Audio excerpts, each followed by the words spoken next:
Assalamu alaikum everyone. In this episode, I'm going to explain the idea of writing the percentage uncertainty for time or time intervals. Measuring when you are about to measure a time or a time interval for oscillation or any event, and also later on you are asked to write the percentage uncertainty in the measured value of time. How you gonna do it?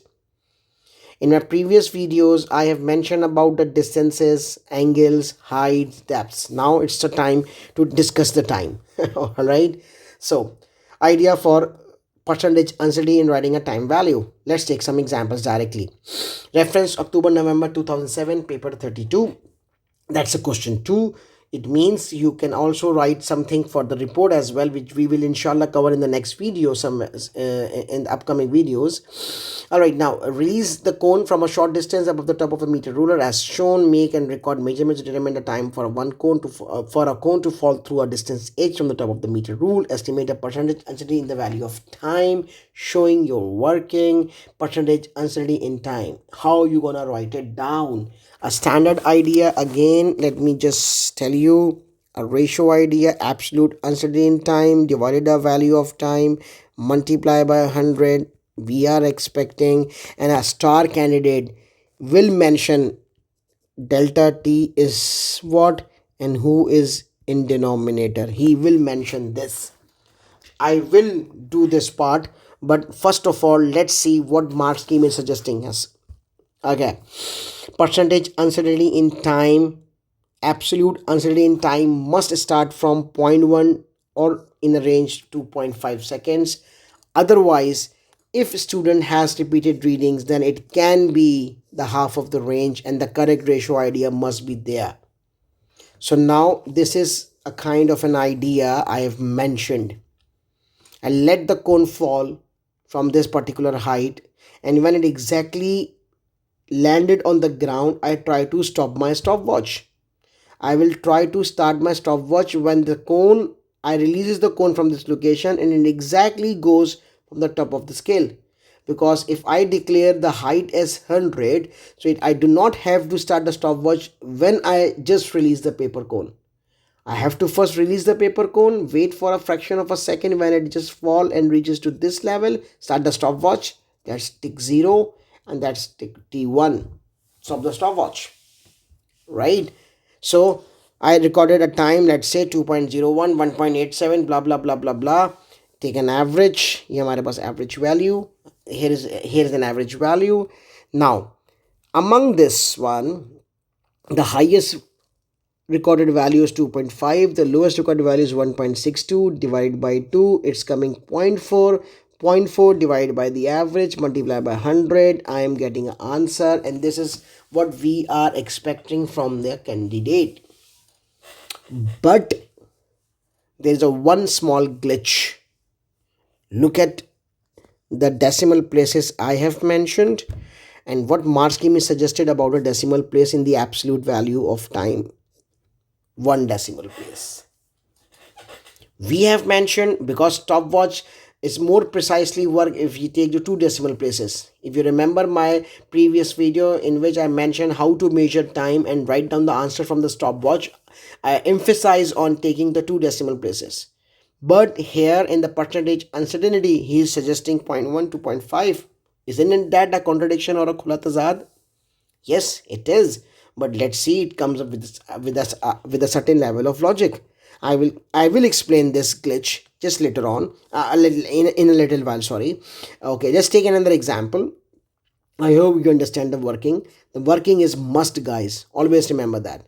Sorry. I do not need this. Okay. Yes. All right. So let's take another example. October November 2015, paper 34. They have shown an cylindrical component connected across an LED and a resistor. LED is actually an LDR, and there is a power supply. Close switch S and watch the LED light up. Open switch S and watch the LED gradually go down. Take measurement to find the time between opening the switch and the LED going out, and then estimate the percentage uncertainty in the value of time. So it means when you switch it on, the circuit will be on, the LED will lit, and as soon as you open the switch, since it is connected across a cylindrical component which is could be a capacitor. So it might store some of the energy from the power supply and try to retain it. So as soon as you open the switch, the cylinder will be discharges against the LDR and the resistor, and it will take some time. So during that time, the LED will still have a little brightness, but since the voltage keep on decreasing, so the LED will start gradually going out. So you need to find exactly when it is completely off. So again, you are not sure when to start the stopwatch and when to stop the stopwatch. So we are expecting an average working of time, and then the percentage answered in the value of time. Let's see what the March scheme is suggesting to us. Absolute uncertainty in time is a range of 0.5 second to 5 second. What the heck? The least count that was suggested in this year 2007 was starting from zero point 0.1 to 0.5 sec. Now in this particular example, after almost 9 years, 8 years, they're suggesting that is that the does the that stopwatch being evolved to somehow to upgrade it to a certain level? No, not exactly. Absolute density is starting from zero point 0.5 second to 5 seconds, and a correct method of calculations to obtain percentage uncertainty. If repeated readings have been taken, then the absolute density could be the half of the range. I think this question is like diving in your mind. Why it's zero point 0.5 starting from zero point 0.5? Why in this particular question starting from zero point 0.1 and ending at 0.5 second range? It must have a reason. I'm coming towards that reason, but just let me quote some more examples. Nahi, okay. Done. All right, I've just make okay. All right, here come the reason, by the way. Challenge. Let's see. Reality about uncertainty in measuring the time. Stopwatches reports to the value of 0.01 second. However, taking this least count as the uncertainty is ridiculous, since you could never ever move your thumb that fast in order to start the stopwatch or to stop the stopwatch. A more realistic approach, a more realistic uncertainty should be used for all time measurements with the stopwatch must be somewhere near zero point 0.3 seconds. In reality, the uncertainty in timing with the stopwatch is asymmetric, but we will simplify things and always use this value. And you can see this zero point 0.3 is in the range. It's bigger than that, and 0.3 is coming inside over here. Why is that? The only reason, guys, stopwatch has a precision of 0.01 second, but who operate a stopwatch? Us. You guys. You have to start the stopwatch by pressing your thumb on the button, and for that your brain has to react properly. And a healthy brain reacts according to biological sciences, and a healthy brain react in an ideal state not smaller than a zero point 0.1 second range. It cannot be go below zero point 0.1 second in an ideal situation. How many of you are in an ideal situation while standing in an exam room, by the way? You will be under pressure because time is running out, time will be running out, and you will be shaking because of a lack of practices or any other reasons, but still you have to perform the task. So if you are supposed to operate a stopwatch and you miss that moment when you have to start the stopwatch and you started a little late or maybe a little early, it means you might make a mistake in measuring a time value. So we never ever take the least count as an absolute value, rather than we use an interval of 0 0.3 second. Now if see that for pendulum, 10 oscillations are timed in seconds: 14.73, 14.69, 14.75. Somebody timed 10 oscillations for the value of uncertainty in time. Alright, the range in the values. Highest value reported is 14.75. The lowest value reported is 14.69. The range in the value is 0.02, and the half of it is 0.03. but you cannot use this 0.03 because it is smaller than the started value. Even the 0.1 second, it is smaller than 0.1 second, which is an ideal reaction time of a brain. And brain is a part of your body. Thumb is also a part of your body. If brain reacts ideally in 0.1 second, how come your thumb reacts in the same time interval? It will be larger than that. So for a safe side, you can take the uncertainty with the blindfolds on your eyes, 0.3 seconds. So 14.72 can never written like this one, 0.03 divided by 14.72 multiplied by 100. We will look at the amount of uncertainty you are using rather than 0.3 divided by 14.72. And do not give a reason why you are why you are jumping towards directly on a value of 0.3. Do not give us a reading. We understand it. Okay, that's why in the mark scheme we have given you a range idea. Okay, got it? So this is how we are going to report the uncertainty in the value of time. All right, now the next one, and I guess is the last one, about measuring forces and masses. Masses and forces both can be measured. Masses can be done with the help of pan balancing or weighing machine, and forces can be done with the help of Newton meter. So let's take an example. It's from 2011, paper 35. Pour the water from the measuring cylinder into the empty beaker. Determine and record the mass m of water in the beaker. 1 ml of water is equal to approximately 1 gram of mass. Whatever the mass you will going to record over here, estimate the percentage uncertainty in the value of m. And probably in this question, if you look at this question, its instructions and everything, they must be given a pan balance. Okay, because you are getting the mass of water. Masses are also given to you in a shape of, if you remember that shape,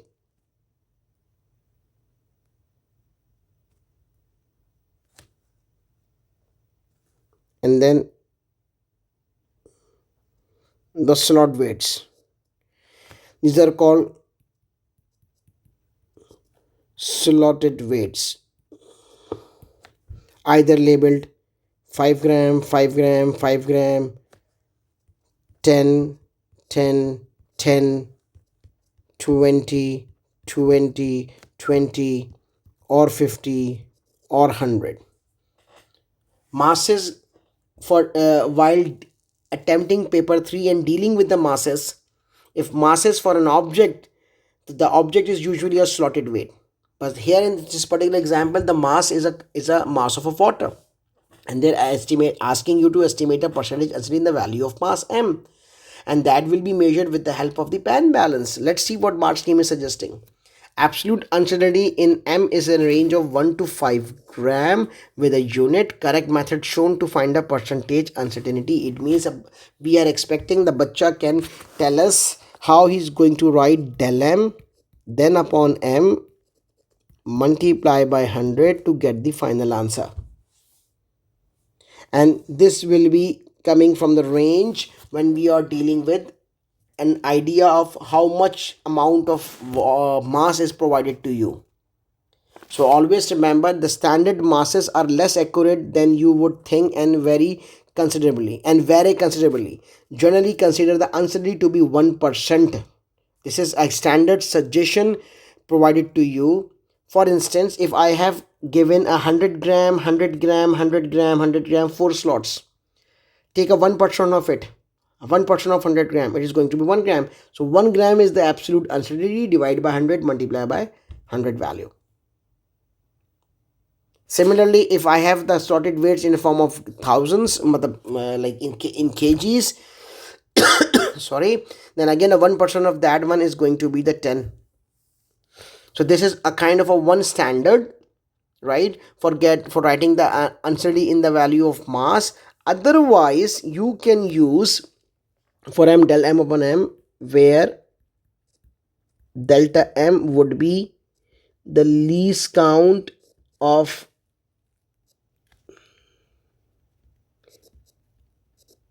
measuring balance. M is the value. It comes with a different, like 0.0 gram. A pan balance on the screen of pan balance, you might be written at 0.0 gram. You might be written at 0.1 0 gram, like this. So level of precision would be changed. And I guess since most of you also have the chemistry exam or the chemistry paper 3, so they are in the practice of using the pan balances, like different with the different ratings and the different precision levels. So either follow that one, or maybe, or may you follow the standard value of 1% for getting the percentage absolute answer in the value of mass. All right. Then for a force, this was about the mass, this is about the force. That's a question from 2010 paper question 36, question 2. You have a situation here, a newton meter is attached with the help of a hook, and there is a sort of a object, 500-gram mass, an eraser, and a portion is there. You can see the details. I don't exactly remember the details of this question, but anyhow, pull the newton meter until the middle paper strip starts to slide. The middle paper strip would be this one, perhaps the upper line, and below the eraser surface. Take measurements to determine the average value of force Fc. They have already mentioned you to give us an average force that makes the strip slide. Show your working. So we are expecting, F1, F2 perhaps, or F3, and take an average. By considering the measurements that you took in part I, estimate the density in the value of F. Now first of all, this is newton meter. Let me tell you, precision of newton meter, again depending on what sort of scale is being printed here. It could be zero point 0.1 newton or 0.2 newton in forces. Similarly, it is, you can newton meter, usually if I just try to explain the newton meter, it has a very thin pointer in the middle, and there is a kind of a hook and to hang it, and there is another kind of a hook attached here where you will hang a unknown mass m. As soon as you hang the mass m, there is a pointer, it starts moving down, down, down, down, down. And usually some of the newton meters have labeled on the right hand side, let's say gram, on the left hand side, let's say newton. So you can simultaneously read the value of mass in terms of grams or in terms of newton. Anyhow, it depends on the design of the newton meter. So usually the least count is 0.1 and 0.2, sometimes 0.5 as well. Now what the mark scheme is suggesting? It is suggesting that the uncertainty in the range could be starting from 0.1 to 0.5 newton. Measurement of F with a unit. Evidence of repeated measurement should be there. Oh, it's a 3-mark question, by the way. Uncertainty is still for a 1 mark, by the way. So uncertainty in the measurement of F stated in a range 0.1 to 0.5. And if you are taking the number of repeats, then you can show the half range method. So I have repeated many times about the idea of half range method, so you may have the, or you can take the reference from the other videos, my previous videos. So this is all about the uncertainty value for the forces and masses.